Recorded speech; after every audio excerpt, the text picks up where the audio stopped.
This morning we have two esteemed leaders of our church that are familiar to many of you, Dr. Jim Radigan and Mary Ellen Conley, who have held many roles in our church leadership and who were both founding members of our church.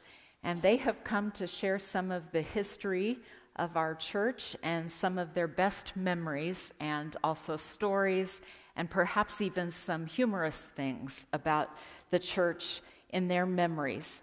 And like happens so many times with the message, since it is at the end, we are running short on time.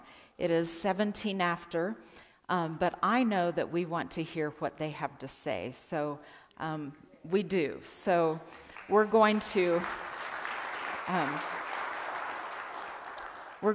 enjoy what they have to say, and so Dr. Radigan and Mary Ellen, take it away.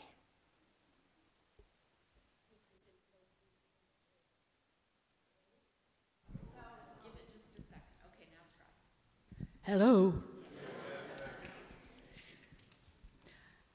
Our UCC story began in 1983, and I was there.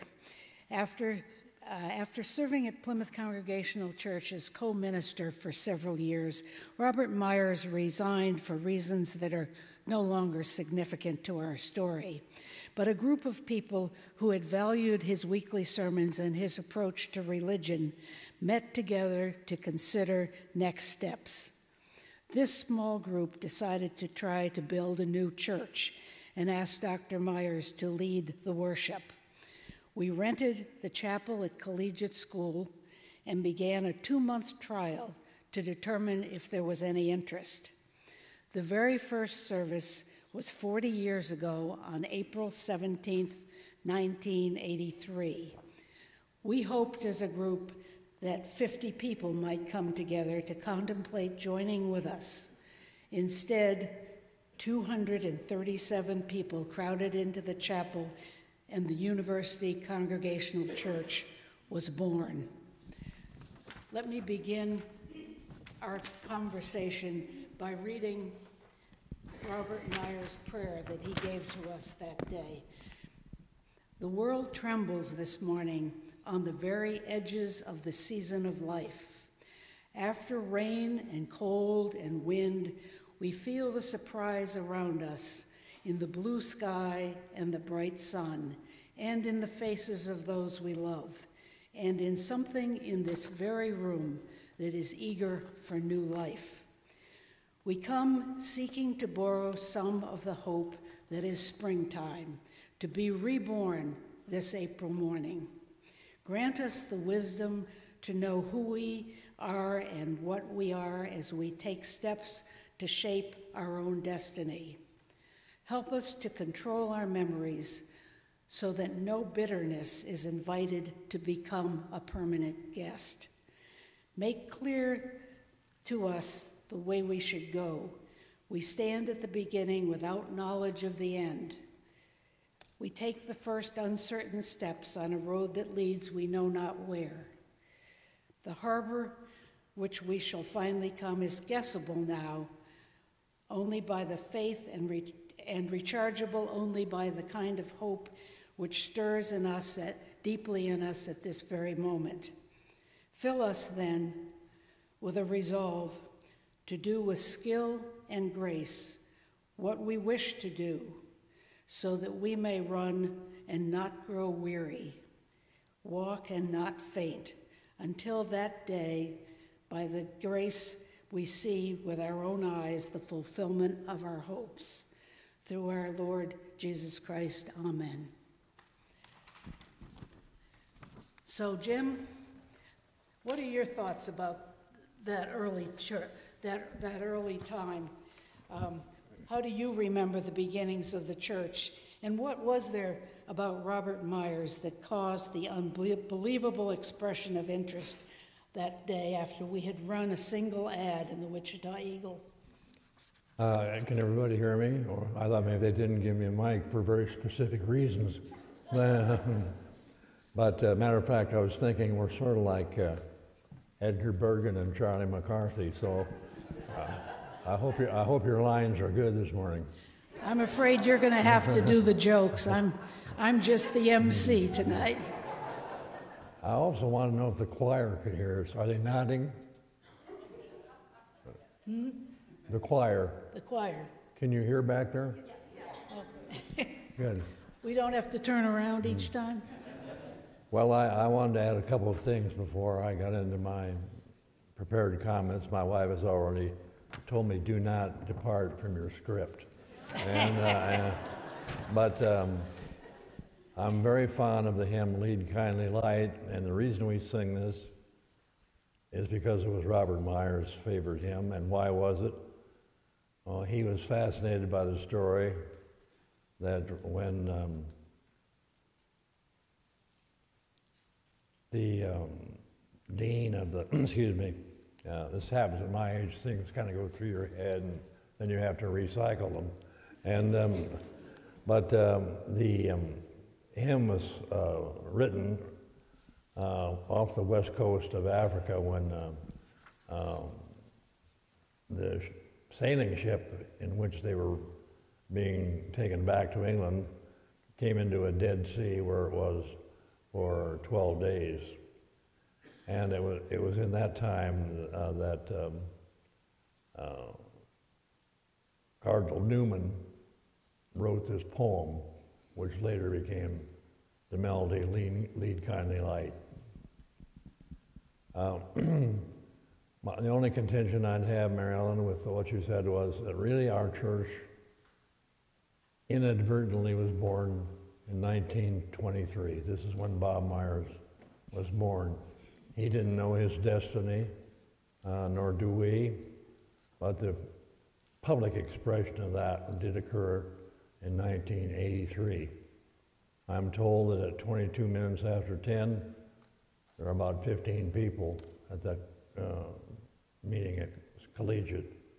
And Walt Myers, who was playing a trumpet solo, said, maybe if we all lied down in the pew, it looked like there were a few more people here. But as you say, by 10:30, the chapel at Collegiate was completely full. And it is my view that that is the moment when our church was born. I did notice the title of our program was something, When the Church Was Born. I would have preferred something more exciting, but you know. This was a very emotional time. Robert Myers told me later that it was the most emotional day that he'd had in his lifetime in preaching.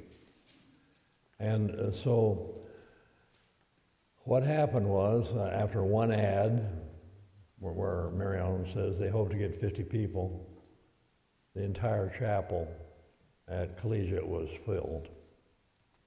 And this, I would have to say primarily, is because of Robert Myers. We're not going into this controversy today, but I will say this, that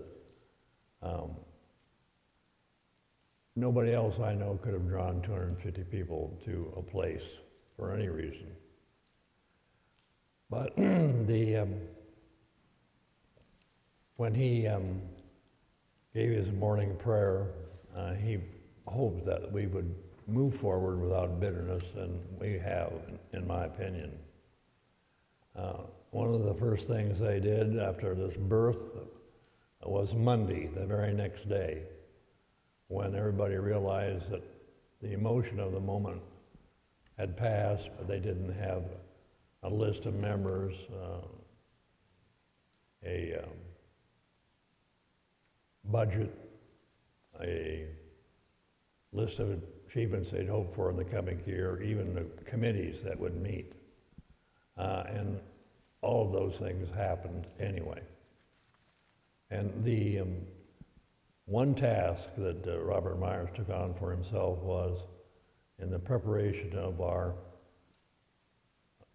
covenant. I think most people make a distinction between a covenant church and a creedal church, but churches with creeds, in his view, in my view, and most people's view, is somewhat limiting because there were not in a creedal church room for discussion. in the creeds that have already been developed. But in the Covenant Church, everything is available for discussion. And this has certainly been true of our church. Robert Myers wrote our covenant, which you'll find on the front page of the bulletin, which is there every Sunday of every day since then. And he talks about what he hopes our covenant will produce. And one of the things that Mary Ellen and I noted was after we're through with our internal organization and development, there was an expectation that we would be looking outward to the community. And I think we have done that, and maybe before we're done, we can talk a little bit about that. Thank you. You know, one of the things we talked about when we were planning this was you shared some of Bob's religious history as a very conservative young man preaching at 15 years old and then moving forward. And we found that, I think, with all of our ministers across these years, that they began in a much more conservative tradition, and then as they moved forward in their own religious journey, became more progressive in their theology, as I think many of us in this room have. Can you talk a little bit about Bob's history religiously? Well, I think a lot of his history is very similar to anybody that grew up in a rural type environment. And almost all churches were conservative in those days. But Bob started preaching for money, that is. The coins drop in by the folks from nearby churches who could not afford a minister. And he was allowed to speak at age 12. And he said he got a couple of dollars because this is probably 1934 or 1935. And he points out that Oklahoma, where he was born in Henrietta, was having a very difficult time at the onset of what we know now today as the Great Depression. And he got feedback, and so he spoke more and more. And at age 15, he had a regular pulpit. Not the same one because nobody could afford one pastor, but he went from church to church. And he was very impressed with, even though he was limited, how much the people in the Church of Christ where he was preaching seemed to appreciate his efforts. And at age 17, Robert Myers was ordained. I was just barely out of high school myself, but this was phenomenal. And he mentions this because in those days, for many people, that ordination was the end of their education. But he decided he got a scholarship for a school in Tennessee, which passed as a seminary for Church of Christ people, and he went there. Now, it's a long story, which you'll be happy to know I'm going to skip, but when he was in his second year at this college, it was the middle of World War II. And all college students in those days in seminaries were excused from military service, but he didn't feel right about that, and so he asked that he not be petitioned for an exemption. And so he went to his assignment in Oklahoma. And where was that assignment? Oxford, England, which is the home of one of the oldest and most prestigious colleges in Western civilization, and Cambridge nearby. And he was able for the first time to hear people talk about faith in ways of which he was totally unfamiliar. Like one of our other ministers, Mary Ellen mentioned, a lot of people's church days were negative, a little coercive. You do this or you go to hell. And the Church of Church of Christ, you didn't go to hell. You would have to walk in darkness for the rest of your days. And so when he saw what the rest of these chaplains were doing in England for soldiers, it was heartwarming to him. They were warm, inviting, engaging, uncritical.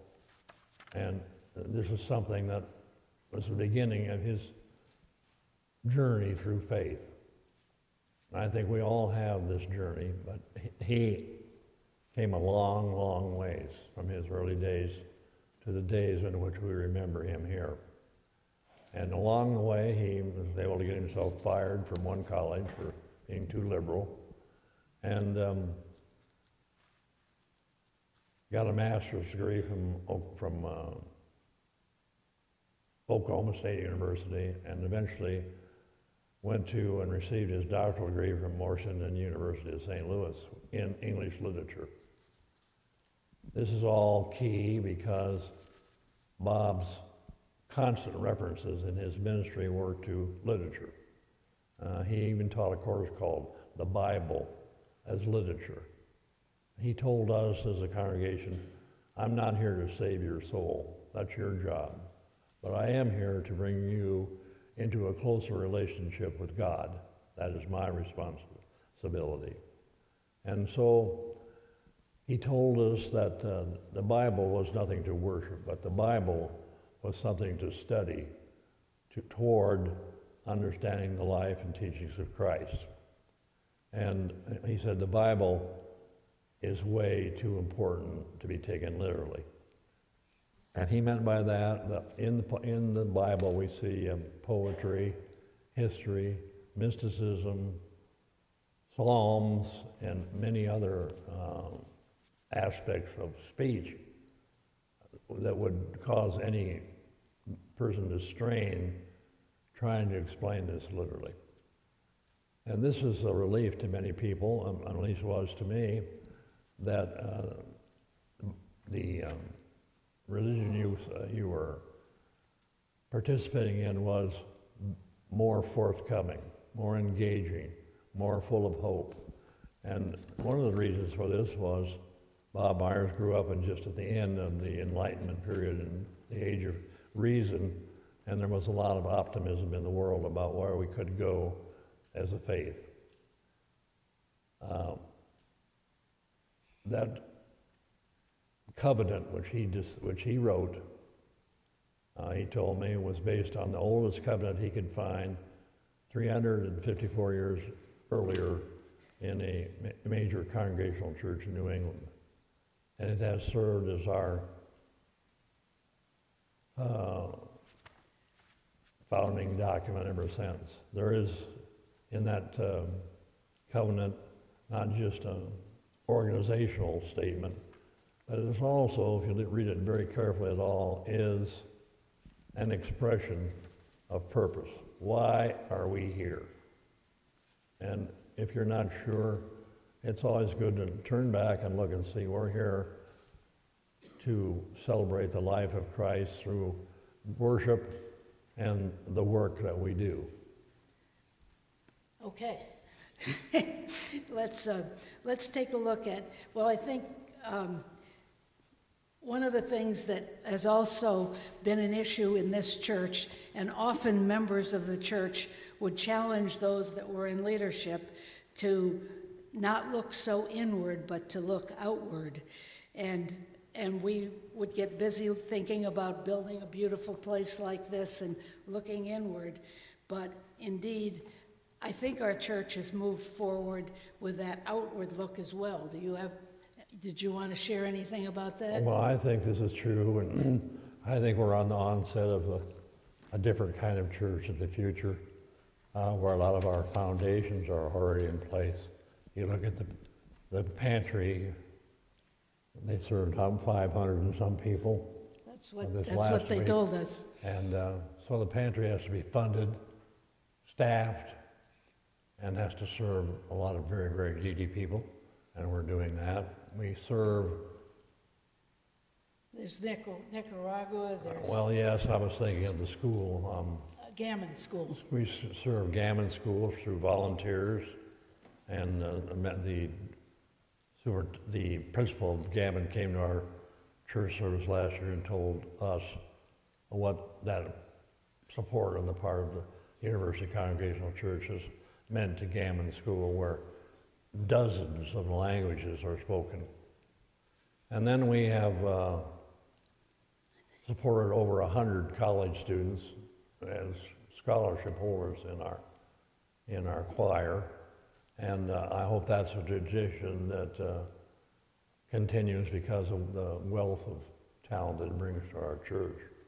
And finally, we are a kind of a potpourri place. People that need something will call here, and I think our congregation always responds. We had one of those this year from the prison up in El Dorado, and he asked for support, and I've forgotten the total, but it was in the thousands of dollars. Wow. So then the final one you mentioned, Mary Ellen, was brought to my attention by Paul, and he said, well, don't forget, we have a fledgling international ambition. 4 or 5 of our members are dealing with the South American countries now. And I think that will be, as the church moves forward, an ambition that will be worth pursuing. I think we're probably getting close to wanting to go have the lovely lunch we've prepared for everyone. But I might say, as whether you're a visible leader or a quiet contributor, the good work of many people has sustained this church. As our lives evolve, so does this church. But it is certain that core beliefs continue to make this place a home for each of us. And I think that commitment to a progressive theology continues. Do you think there's any evidence that we're still there on the progressive theology? I do, and we have a book in the library called "We Worship in a Church Without a Bishop, in a Land Without a King. We are the Lord's free people." This has 2 edges. One, we can do what we think is important in our Christian life. But the downside is we can't ever hesitate, because we're a small congregation and everyone has to contribute. And if that takes place, I'm very encouraged about our future. And perhaps in conclusion, I think one of the elements that proves our continued progressive service is last week's sermon from Dr. Robin McGonigal, which certainly was an example of a progressive theology. And if for some reason you didn't hear it, go back and listen again, because I've heard so many people share my feelings that it was who we are in our theology. I think people are beginning to say, "Are we there yet?" But I wanted to point this out, that I was unable to come on Easter Sunday, and so Bev and I listened to the streaming service. And if you want a definition of what a progressive Christian pastor sounds like, Dr. McGonigal could not have been compared to anybody better on that particular day, in which she talked about the faith through her new position as a board member of the Jesus Project. And John Dominic Crossan was the guy that I picked up she talked about. And she talked about the ending of the book of Mark. I'm not going to go over her service here, but it was very important to me. And then how she finished that service was very important to me. It does point out that faith and doubt are always in contention, one seeking to dominate. But if you want to have a life of faith, I don't think you could do any better than being here. Thank you. There is comfort and great value in the community we have together. The music and the sermons are essential, but equally important is the fellowship that we all share with each other. So please join us in Radigan Hall for what I think turned out to be a fabulous lunch. Looking forward to the time. Robin? Thank you both for your memories, your humor, your thoughts, and I know we will